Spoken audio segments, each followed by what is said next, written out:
মাত্র ৩৫০ টাকা খরচা করে একদিনে দিল্লির যত ট্যুরিস্ট ডেস্টিনেশন আছে, ট্যুরিস্ট অ্যাট্রাকশন প্লেসেসগুলো আছে, সেগুলো ঘুরে নিন দিল্লি দর্শন বাসে করে। সেখানে দেখাবে হচ্ছে Laxminarayan temple, Red Fort, India Gate, Qutub Minar, Lotus Temple, Rajghat, Rashtrapati Bhavan, parliament house, এরকম আরও অনেক জায়গা।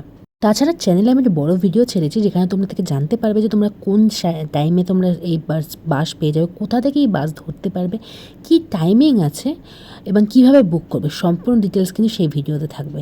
আর এই বাসটা বুক করে তোমরা কিন্তু একদিনে এরকম অনেক ভালো ভালো জায়গা কিন্তু খুবই টেনশন ফ্রিভাবে, খুবই কম খরচায় ঘুরে নিতে পারবে, তাও এসি বাসে বসে এবং গাইড নিয়ে।